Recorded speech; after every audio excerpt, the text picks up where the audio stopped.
एक फ्रेंड पूछ रही थी कि क्या नेल एक्सटेंशन कराने से कैंसर होता है। तो क्या आपको भी ऐसा लगता है? आप भी यही सोचते हैं कि नेल एक्सटेंशन कराने से कैंसर होता है? तो ये वीडियो अंत तक जरूर देखें, इसमें कितनी सच्चाई है ये हम जान पाएंगे। तो क्या नेल एक्सटेंशन कराने से कैंसर होता है? अभी तक तो कोई वैज्ञानिक प्रूफ नहीं मिला है कि नेल एक्सटेंशन कराने से कैंसर होता है। पर हाँ, कुछ सावधानी आपको बरतनी चाहिए।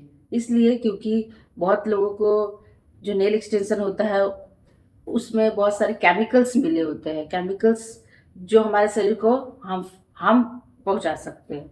तो आप इस वीडियो को अंत तक जरूर देखिए। इसमें क्या होता है कि बहुत सारे केमिकल्स जो होते हैं हम लोग जब जब नेल एक्सटेंशन कराते हैं तो उसमें यूज किया जाता है, जैसे एक्रेलिक वगैरह। बहुत से सारे लोगों को ये जो नेल एक्सटेंशन कराने से खुजली भी होता है, त्वचा में जलन होता है, एलर्जी होता है।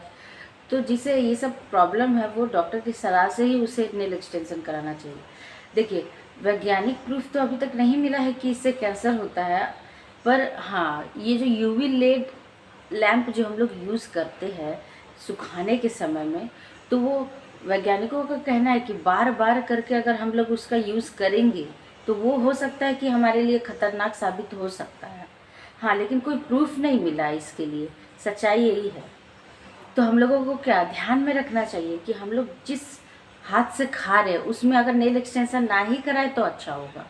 और तो और जिसको एलर्जी है, त्वचा में खुजली है, उसको इस बात पर ध्यान देना चाहिए कि उसे डॉक्टर की सलाह बहुत ज़रूरी है ले लेना। नेल एक्सटेंशन खराबी नहीं है, ये अच्छा अभी ट्रेंड में बहुत चल रहा है, परंतु इसका मतलब ये नहीं कि हमारे शरीर को नुकसान पहुंचाना है। आपको ये चीज़ ध्यान में रख। और तो और देखिए, नेल एक्सटेंशन कराने के लिए आपको हाइजीन मेंटेन करना बहुत ज़रूरी है। अगर आप कहीं से भी करा रहे हैं नेल एक्सटेंशन, तो आप साफ सुथरी जगह से जाएं जहाँ पे नीट एंड क्लीन हो, जहाँ का प्रोडक्ट अच्छा इस्तेमाल किया जा रहा है।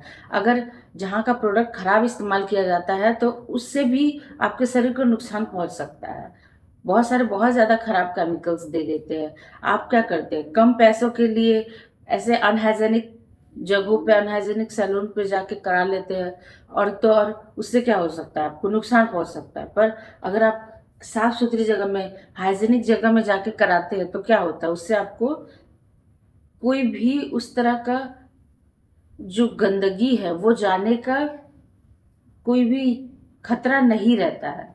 हाँ, लेकिन ये बात है कि आपको ध्यान देना चाहिए इस चीज के ऊपर कि हाइजेनिक है या नहीं है। और तो और जिस भी आप हाथ में करा रहे हैं, आपको ये बात बहुत ध्यान रखना जरूरी है कि जिस भी हाथ में करा रहे हैं आप नेल एक्सटेंशन, आपको उस हाथ से खाना नहीं खाना। और अगर खा भी रहे तो चम्मच से खाइए, ताकि क्या हो, उसका कोई भी उस केमिकल का जो छोटा छोटा कण होता है वो हमारे शरीर के अंदर ना जा सके। तो ये सब चीजों का ध्यान रखकर आप जरूर नेल एक्सटेंशन कराएं, ऐसा बात नहीं है। लेकिन बार बार यूवी लैंप में एक स्किन का जाना ये सही नहीं है। आपको इस चीज पर बहुत ही ध्यान देना पड़ेगा, इसलिए क्योंकि ये मैं आपके स्वास्थ्य के लिए बता रही हूँ। ये हर उस लेडीज के लिए बता रही हूँ जो नेल एक्सटेंशन कराती है और बार बार कराती है, जैसे यूवी लेड लैंप में उसका हाथ जाता है। और वैज्ञानिकों का कहना है कि यूवी लेड लैंप जो होता है उससे किरणें निकलती है, यूवी किरणें निकलती है। हाँ, कम मात्रा में निकलती है लेकिन निकलती है। लेकिन हाँ, वैज्ञानिकों का ये पक्का प्रूफ नहीं है कि इससे कोई भी कैंसर हुआ है। तो इस बात को आप लोगों को ध्यान रखना होगा। अगर आपको ये वीडियो इन्फॉर्मेटिव लगी हो तो अपने दोस्तों से जरूर शेयर करना और हाइजेनिक तरीके से नेल एक्सटेंशन कराना। अगर आपको ये वीडियो अच्छी लगी है तो शेयर करें, लाइक करें, सब्सक्राइब करें। थैंक यू सो मच, धन्यवाद।